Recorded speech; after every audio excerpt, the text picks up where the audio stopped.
You won't believe what went down in my neighborhood. An 8-year-old girl was struck in the head with a bat by a man pretending to be an HOA officer. And the worst part? He had no clue who her father was. He was about to find out the hard way. Before we jump in, drop a comment with your country. Let's see how far this story spreads. It all started on a calm Saturday morning. I was out in my yard trimming bushes when I spotted a man pacing up and down the street. He wore a black vest with big white letters that said, HOA Cop. At first glance, he seemed legit, clipboard in hand, radio on his shoulder.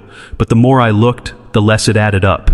He wasn't driving a marked car. The vest looked cheap, the patch frayed like it came from a costume site. Later, I'd learn his name. Derek Miles, not on any HOA board, not connected to law enforcement, just a bitter wannabe who crowned himself neighborhood police, shoving fake citations at families and stirring up trouble.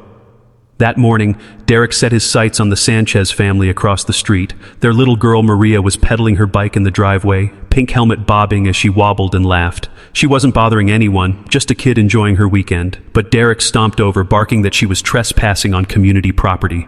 I froze, shovel in hand, as it escalated. Her dad, Daniel Sanchez, wasn't home, and her mom was inside with their baby. Maria tried to pedal away, scared and confused. That's when Derek snapped. He reached into his truck, yanked out a bat, and swung, not at the bike, at her head. The crack echoed like thunder. Maria collapsed, motionless, blood running down her temple. My stomach twisted as screams filled the street. I dropped the shovel and ran, but Derek didn't flinch. He puffed his chest like some enforcer shouting about HOA rules being obeyed. It was sickening. He actually believed he was right. By the time neighbors called paramedics, Derek was scribbling notes on his clipboard like this was just another citation. He didn't notice the black truck flying down the road. He didn't realize the man behind the wheel wasn't just Maria's dad. He had no idea that Daniel Sanchez was a decorated county detective, a man who had spent his life hunting criminals, and Derek was about to learn what that meant. Daniel's truck screeched to a stop, tires burning the pavement. He leapt out before the engine quit running, badge on his belt, face carved with fury. He shoved through the crowd and dropped beside Maria as paramedics lifted her onto a stretcher. Her little hand dangled limp. Daniel grabbed it tight, whispering, "Daddy's here, baby girl. You're going to be okay." Then he stood, and everything about him shifted. He wasn't just a father anymore. He was a detective whose daughter had been attacked in broad daylight. His eyes locked on Derek, who still clutched the bat like a trophy. "Drop it," Daniel said, voice low but cutting like steel. Derek sneered. "I'm acting under HOA authority. That kid broke the rules. I had every right."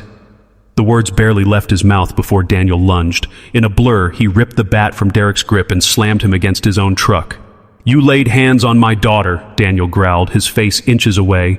"You think a vest and clipboard make you the law? You're nothing but a criminal." Neighbors gasped, phones raised, filming it all. Derek's false bravado wavered. He puffed up again, stammering, "I was just enforcing standards. You don't scare me." That's when Daniel yanked out his badge and drove it hard into Derek's chest. "You should be terrified, because I'm not just her dad. I'm Detective Daniel Sanchez, and you just assaulted a child. My child. If you're hooked on this HOA nightmare, hit like and subscribe, because this is only the beginning." Derek's face drained of color. He saw the circle of phones recording, every lens catching his downfall. "Wait," he stuttered. "It was an accident. I didn't mean..." Daniel didn't let him finish. He snapped at one of the deputies rushing up. "Cuff him, now!" The deputy froze for a second, then clamped the steel cuffs around Derek's wrists. Derek's voice cracked as he fought against them. "You can't do this. I'm HOA security. I've got rights." Daniel leaned close, his words sharp as glass. "You're no HOA security. You're a fraud in a knockoff vest. The only right you've got is the right to remain silent." The crowd broke into murmurs, shock mixed with grim relief. Families who had endured Derek's bullying for months finally saw the mask ripped off. But for Daniel, this was only step one. He wasn't just arresting Derek. He was going to make sure every ounce of pain he'd caused was answered for. Derek sat on the curb until deputies shoved him into the cruiser. His fake badge and vest lay discarded in the gutter, filthy and meaningless. Neighbors came forward at last, offering testimony, sharing recordings, even recounting years of harassment.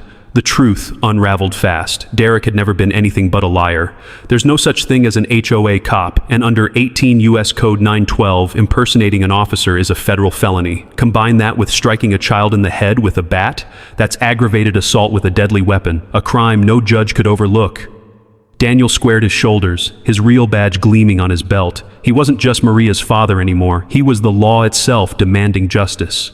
"Make sure the DA gets every second of that footage," he ordered, "and stack charges for child endangerment, fraud, and obstruction." Derek kicked at the cruiser door, yelling, "You can't! I was protecting the neighborhood. I was the only authority here." Daniel bent low, voice calm but sharper than a blade. "The law isn't a vest from Amazon. The law doesn't beat children with bats. You're going to answer for every bruise, every threat, ever."